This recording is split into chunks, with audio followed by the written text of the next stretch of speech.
Pulso económico que, como es tradicional, vamos a iniciar echando la vista atrás a ver qué tal le ha ido a la bolsa española. El IBEX cierra en positivo, no con mucho avance, 0,29%.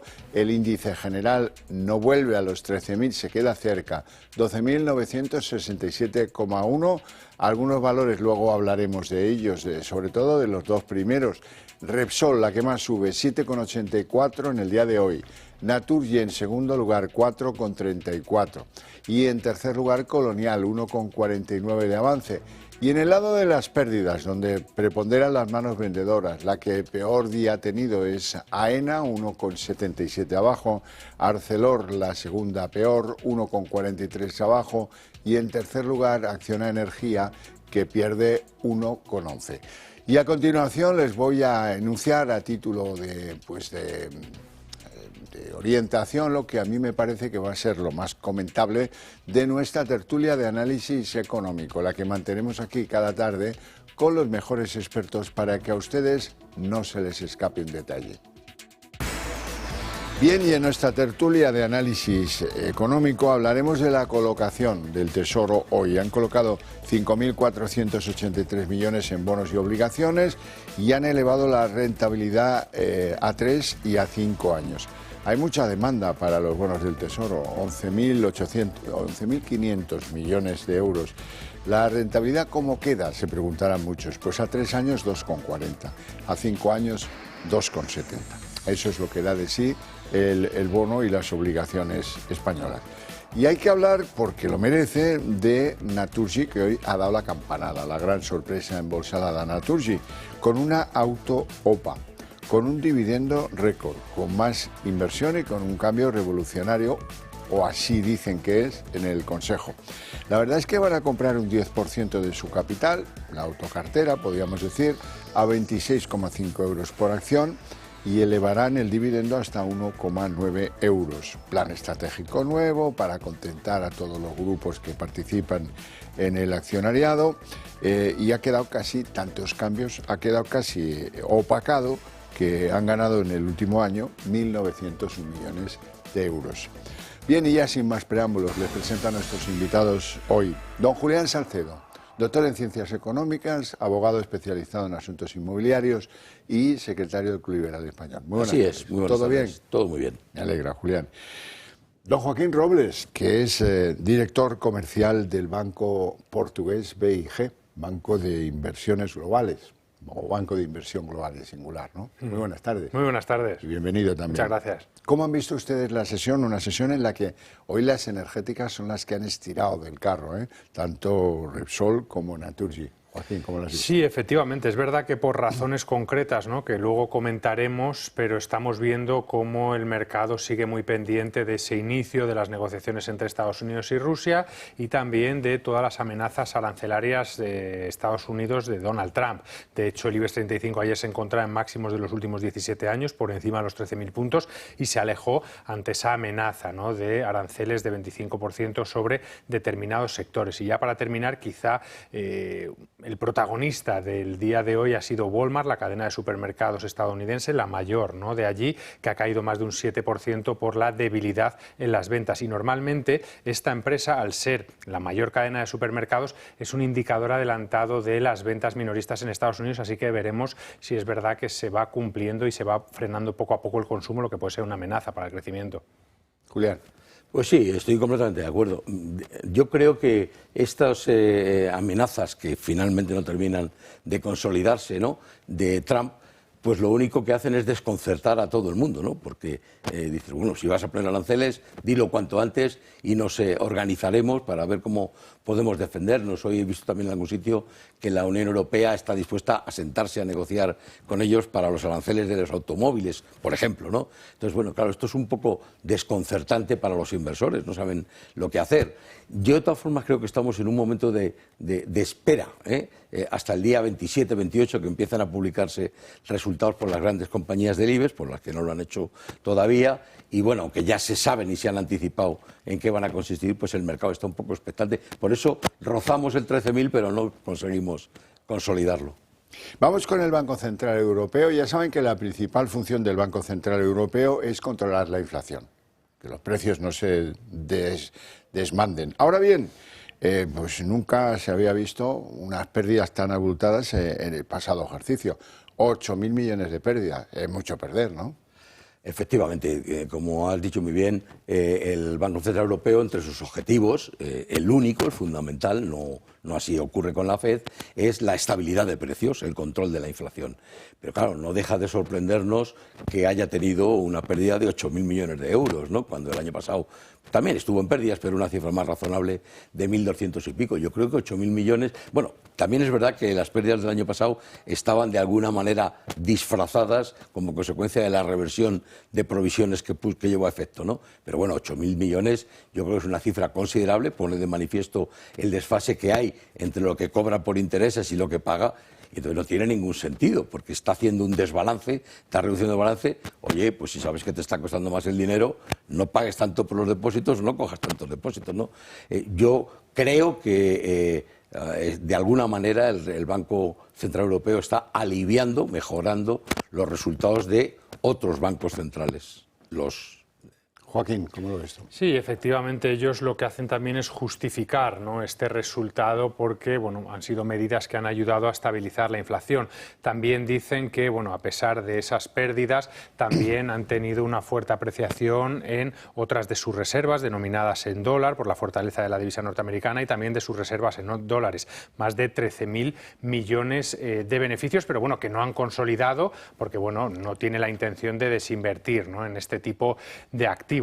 Así que, bueno, sabemos un poco de lo que están haciendo los bancos centrales durante estos últimos años, que es intervenir demasiado en la economía, y el hecho de intervenir tanto, pues muchas veces corre en tu contra, y lo estamos viendo ahora, bueno, con este tipo de resultados. Bueno, ya en lo que es la economía española, subasta de obligaciones y de bonos del Estado, se han colocado 5.483, 5.500 a 3 y a 5 años, con una demanda que más que dobla lo que se ha podido colocar.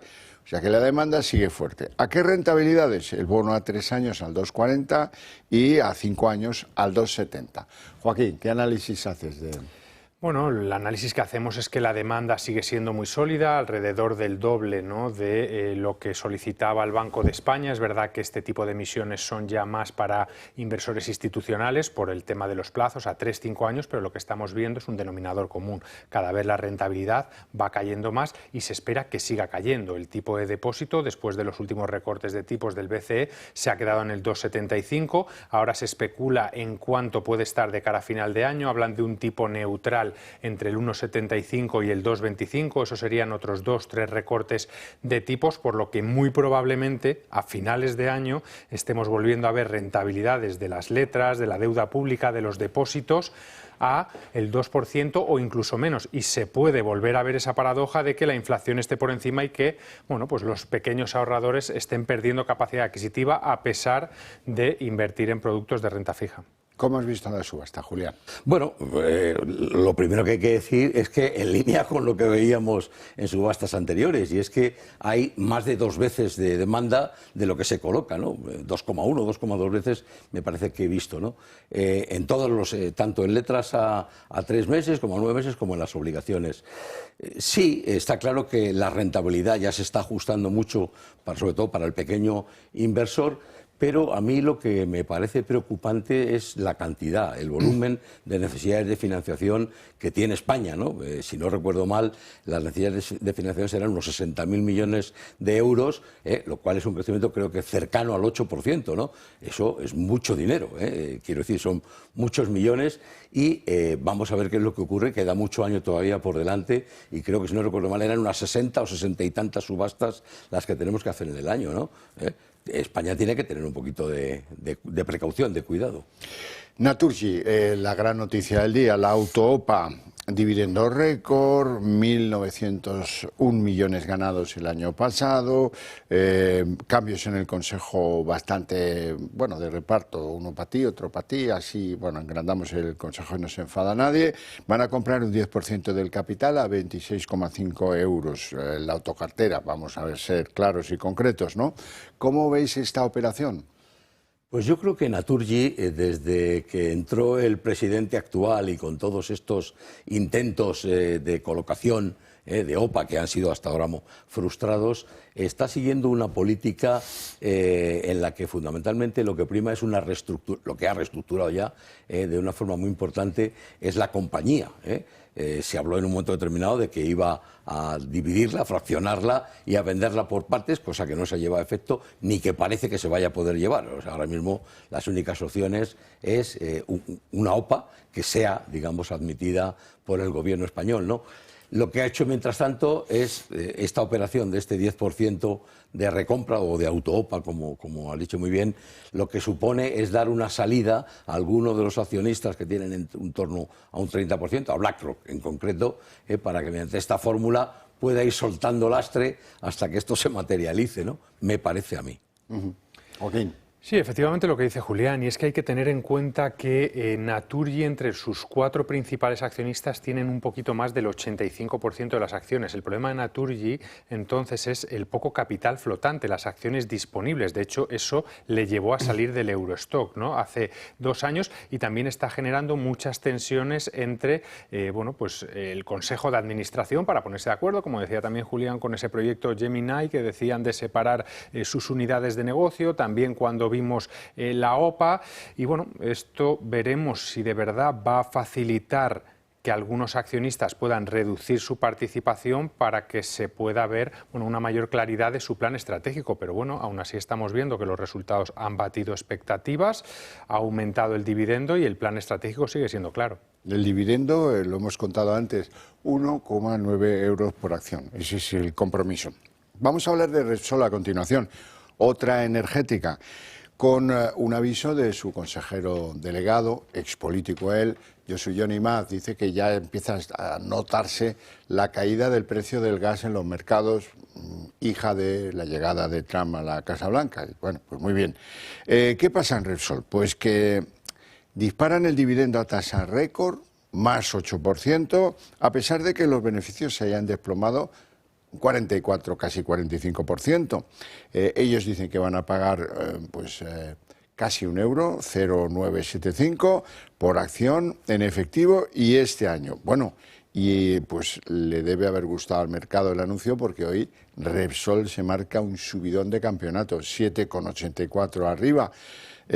También hay un plan de recompra de 700 millones de acciones propias.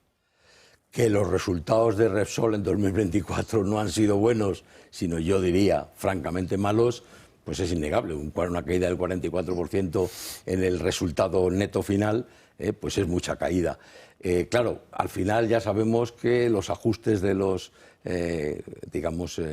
CEO y presidente, o sea, el Consejo de Administración, pues al final, con el dividendo, que es lo que muchas veces interesa al accionista, lo solventan, ¿no? Bien, es un dividendo bueno, pero yo quiero recordar que un reparto de dividendos con un payout muy alto y con unos resultados francamente malos, lo que hace es descapitalizar la compañía. Esto es una realidad. Claro, a ver qué pasa en 2025, ¿no?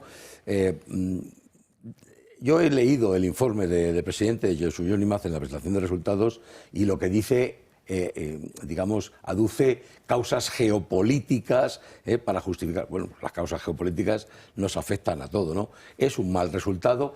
No sé en qué medida todo esto tenga que ver con este enfrentamiento abierto que ha mantenido con el gobierno. Joaquín. Bueno, y veremos si está haciendo una estrategia parecida como la banca y allanando el camino a peores resultados, porque claro, al final tienes una gran dependencia de la evolución de los precios del petróleo y del gas. Lo hemos visto durante 2024 con esa caída que hablabais de más del 40%, pero es que las perspectivas es que sigan cayendo los precios energéticos y que el petróleo se pueda ir a la media de los 10 últimos años alrededor de $65 por barril. Eso volvería a repercutir en una caída de los beneficios, y quizás con esta estrategia lo que quiere hacer la compañía, igual que está haciendo la banca, es premiar al accionista para tratar de ganarse esa fidelidad, ¿no? Y decir, oye, voy a seguir con programa de recompra de acciones, voy a seguir dándote un dividendo atractivo, no te vayas, para que la acción se mantenga. Y eso, bueno, puede ser a corto plazo bueno para el accionista, pero también lo que te está demostrando es si estás destinando el 30 o 35% de tu beneficio a pagar el dividendo, es que tampoco estás viendo tanta oportunidad para salir fuera y crecer, ¿no? O reestructurar y tratar de hacerte más fuerte, y lo que dices en el plan estratégico, cada vez depender menos del petróleo y el gas. Así que bueno, tiene un aspecto positivo a corto plazo, pero ya veremos en el medio. Bueno, pues hablemos ahora de ACS. Las joyas de la corona de Florentino, que son Abertis y Hostiev, le empiezan a aportar ya unos dividendos récords, 1.000 millones. La deuda del grupo también mejora, y eso hay que tenerlo en cuenta para explicar la evolución del valor de ACS.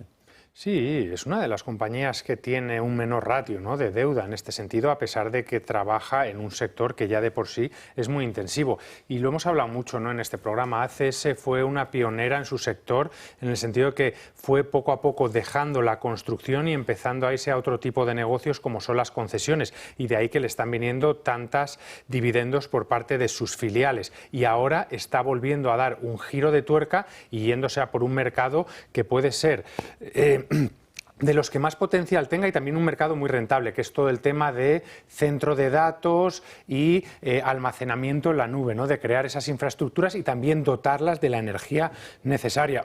Así que yo creo que es una compañía a tener en cuenta, que a pesar de que se puede ver influenciada por los conflictos geopolíticos, ¿no?, o por a lo mejor alguna duda, ¿no?, como hemos visto con DeepSeek, de si se va a necesitar tanta energía o tanto centro de datos para la inteligencia artificial, pero que está teniendo muy buen comportamiento durante los 2 últimos años y sigue teniendo buena perspectiva. Julián. Bueno, pues si hemos dicho que no se podían aplaudir los resultados de Repsol, pues hay que decir justo lo contrario de los resultados de ACS, ¿no? Los resultados de ACS son buenos, francamente buenos, prácticamente dividendos récord en su historia. Las filiales Abertis y Hostiev también se han comportado magníficamente bien y parece que lo van a seguir haciendo en el futuro, en 2025, 26, etcétera. Como bien ha dicho Joaquín, se ha posicionado fenomenal en este tema de las infraestructuras, centro de proceso de datos, etcétera. No solo ha rebajado la deuda, sino que simultáneamente ha incrementado su volumen de proyectos contratados, ¿no?, o en curso pendientes de inicio, que es lo que se llama la cartera de obra, lo cual pues le asegura unos buenos ingresos, por lo menos ingresos en los próximos años. Y además lo hace en Estados Unidos, que deberá crecer mucho, y aquí he dicho en alguna ocasión que también en Australia, en donde tiene un posicionamiento increíble. Hablemos de CaixaBank. Hay un posicionamiento increíble de los líos que tienen en el Consejo. Hoy han decidido dejar atrás definitivamente a los consejeros que lo eran por razón de la fusionada Bankia, y Carlos Cuerpo, el ministro de Economía, contaba de esta forma qué va a hacer el Gobierno con su participación, o los representantes de su participación en CaixaBank.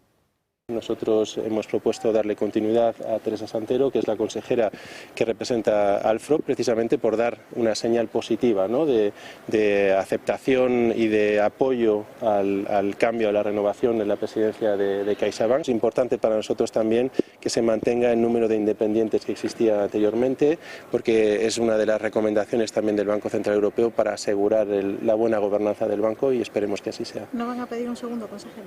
No, nosotros creemos que no es necesario aumentar el número de dominicales. Para garantizar la independencia, lo que deberíais hacer es vender.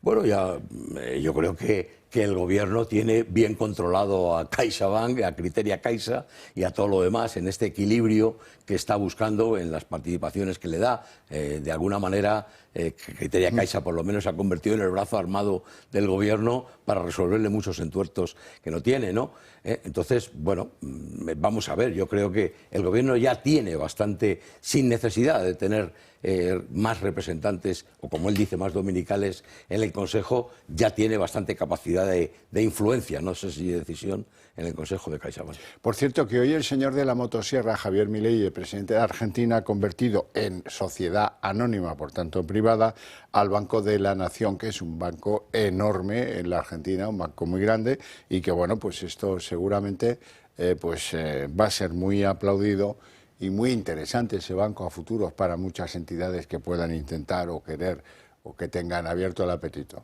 Bueno, esto sabemos que funciona. En España, con gobiernos, creo, si no recuerdo mal, con el gobierno de Aznar, hubo un proceso de privatización de grandes empresas públicas. Este sería probablemente el caso del Banco Nación. Yo creo que Argentina está ahora mismo viviendo un momento dulce, tiene que atraer capital y la privatización del banco pues va en esa línea. Y reponer la deuda y el déficit y los problemas que tiene. Telefónica. Telefónica parece que borra la caída en bolsa un mes después de cuando fue despedido Álvarez Pallete. El miércoles va a entrar los saudíes de STC en el Consejo. ¿Qué opinan de cómo marcha Telefónica? Bueno, yo creo que los inversores siguen un poco a la expectativa, en el sentido de que el plan estratégico parece que va a ser continuista, ir deshaciendo posiciones en mercados no estratégicos, ya han adelantado que quieren salir de algunas regiones de Latinoamérica y centrarse en esos 4 principales mercados que son Reino Unido, España, Brasil y Alemania. Bueno, los objetivos ya vimos en el último plan estratégico también que no eran tampoco muy ambiciosos en cuanto a crecimiento de ingresos y de beneficios.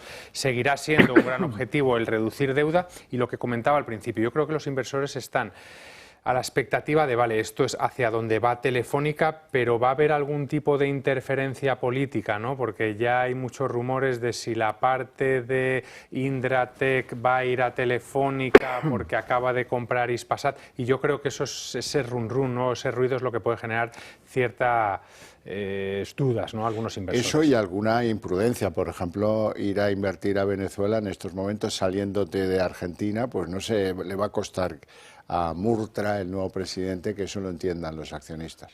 Bueno, con la perspectiva del poco tiempo que ha transcurrido desde la salida de Álvarez Pallete, yo, no me atrevo a decir los demás, me atrevo a decir 2 cosas. La primera, pues que posiblemente Álvarez Pallete tenía que haberse ido hace mucho tiempo. Es decir, cuando la acción de Telefónica vimos que cayó y que no se conseguía recuperar, pese a tal, pues probablemente él se resistió a salir, creó un núcleo en el Consejo, digamos, estable, que le mantenía, y ahí estaba, hasta el punto de que no se esperaba que fuera sustituido, y se llevó la sorpresa. Sí, habría rumores, pero seguramente él no se lo esperaba. Y inicialmente aquí hemos comentado pues que el recambio por Murtra era un movimiento del gobierno para tomar posición, control de Telefónica, ¿no? Pero lo que sí que estamos viendo con esa perspectiva es que el mercado ha cogido bastante bien a Murtra. No solo porque se haya recuperado, creo que ha ganado un 5 más o menos en el año, lleva ganado la acción, sino que parece que estos planes que él tiene, tal vez porque ven que cuenta con el apoyo del gobierno, y esto es fundamental. Bueno, hablemos del precio petrolero. El precio del petróleo, a pesar de lo incierto, de lo peligroso, de lo inestable de la política o de la geopolítica, los precios se han estabilizado desde hace ya varios días en torno a 76 euros el barril. ¿Eso va a durar mucho o van a seguir bajando? Pues como parece que Estados Unidos está inundando el mercado de petróleo, no sé con qué estrategia, si es debilitar al cártel del petróleo o si es realmente por mantener estable el precio del petróleo, etcétera, pues yo, mientras Estados Unidos siga inyectando petróleo al mercado, los precios no pueden subir. Lo razonable es que se estabilicen, incluso que tiendan a bajar. Okay. Es verdad que estamos viendo un petróleo sin rumbo, difícil de interpretar, que lo hemos visto en el primer tramo del año con subida, superando incluso los $80, con ese, reducción de inventarios en Estados Unidos, con la temporada de frío, con la OPEP diciendo que va a retrasar esos aumentos de producción que tenía programados. Pero yo también soy de los que pienso que tarde o temprano va a empezar a caer, y lo vamos a ver este año. ¿Por qué? Porque puede que Rusia y Ucrania lleguen a algún tipo de acuerdo y Rusia pueda volver a producir lo que no producía antes, porque Más Trump petróleo. está diciendo que va a dejar que se produzca en cualquier zona y a cualquier precio, y luego también porque estamos viendo otras circunstancias, que es como, por ejemplo, China ya dicen desde hace tiempo que ha alcanzado ese pico máximo de consumo, que aunque se recupere y siga creciendo no va a consumir más, porque ya lo está haciendo en otro tipo de energías alternativas. Entonces, si el consumo, el gran consumidor a nivel global cada vez va siendo menor, pues a poco que aumente la oferta los precios tienen que caer, y yo creo que vamos a ver en el segundo o tercer trimestre del año ya precios por debajo de los $70 o por lo menos en ese nivel. Pues no se me ocurre mejor manera de terminar el programa por hoy con esta buenísima noticia para la economía española, que es absolutamente dependiente de la importación petrolera y de gas. Así es que lo dejamos aquí por hoy. Mi agradecimiento para estos 2 señores y a ustedes también, pero para ustedes, a la vuelta de publicidad, la redacción abierta.